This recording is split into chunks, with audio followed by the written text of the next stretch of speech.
When things don't go according to plan, there's a popular two-word expression that sums things up perfectly. The second word is happens.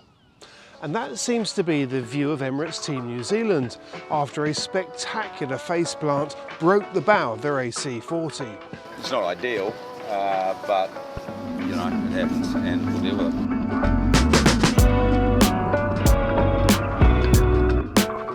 It had all been going so well. The new 40-foot One Design foiling monohull had been scorching around Auckland's Hauraki Gulf at 40 knots plus. A feat made possible thanks in part to the highly sophisticated flight control systems on board. But a few days ago, it all went pear-shaped. So what happened? In simple terms, and from what I'm hearing, the crash was caused by the T4 rudder coming out of the water. That meant that the boat literally tripped over its main foils. And as the bow and the headsail went under the water, they put the brakes on a boat that was doing over 40 knots. So why did the rudder come out? The team's AC40 had recently been taken out of its One Design configuration and used as a test boat for the team's broader Cup design evaluations, much like the challengers are doing with their LEQ12s. So we don't know for sure what the configuration of the boat was. But I also hear that as part of their testing, they were sailing without the autopilot function. Really tough day for us as a team, and we were sailing out, into some waves and really pushing things to the upper end of the spectrum. But yeah, we had obviously a pretty good crash down the back of a wave. A decent structural failure in the bow area, not extreme conditions, quite big waves, but big stuff probably compressed the deck, which is buckled, and then as the boat's rounded up, it's taken side force, which has got compression into the starboard side. That's very speculative at the moment, but that's how it looks just when you physically look at the boat and knowing, how far under the boat went and the stuff. So the boat's got to be able to do that sort of thing, because even an automatic pilot, sometimes things can go wrong. So yeah, it is a structural failure which needs to be remedied and more strength put into that area. One of the really pleasing things today was just about how we've managed to get the boat back here in reasonable time without any further damage. I think the whole team out on the water did an amazing job. It couldn't have been better actually, and as soon as we got into the smooth water, felt the boat was quite safe up onto the foils and home, and well, I think it was textbook recovery. And you'd expect that from the guys. Curly's running that, and everybody responded, the comms stayed on. In that respect, couldn't be better. But while such a big failure is a setback, it's also very common in a Cup cycle.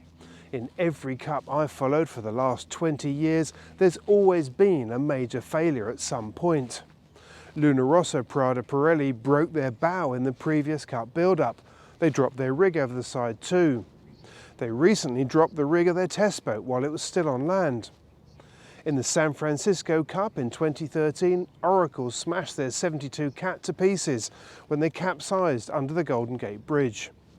The Kiwis were the first to capsize their AC75 in the last Cup, and they'll remember all too well the humiliation of filling their monohull up on the opening race of the 31st America's Cup in Auckland in 2003. A few days later, they broke their mast. Breaking kit in a Cup campaign is the norm.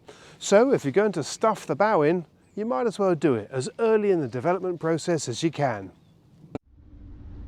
Part of our job as structural engineers is to estimate the loads that these yachts are going to see when they're sailing. That's normal sailing conditions, but also crash events like what we saw this week is certainly something that we knew was going to happen, and we designed for it. What made this event particularly bad for the yacht and really energetic was the combination of the longitudinal accelerations as we stuff into the water and the lateral acceleration. So as we lost our rudder, the boat actually spun around its foil and jibed as it was crashing. So we had almost equal magnitude accelerations in the longitudinal direction and in the lateral direction. And that was like nothing we had seen before on either our 75 scale or 40-foot scale yachts. Next steps for us, there's really two things happening in parallel. So the first one is dynamic simulation to get a better handle for what pressures the panels of the hull and deck were seeing during that event. In parallel with that, we are designing, I guess you could call it an upgrade kit for the AC40. That'll involve some new internal structure to be installed into the bow area of obviously our boat and all the other AC40 boats, so that it'll be able to withstand a similar event without experiencing damage. Meanwhile, among the other challenges, American Magic has been out testing a new mainsail on their AC75.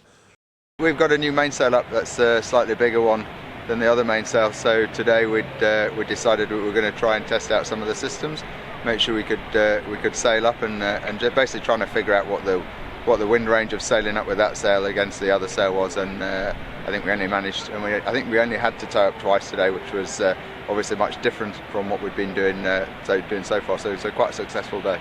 Thinking about Barcelona going ahead, there's going to be a lot of light, choppy days there, so refining the systems for that sort of wind is going to be important for us. Elingi has been back in the shed having some modifications, and the Brits have been tow testing their LEQ 12.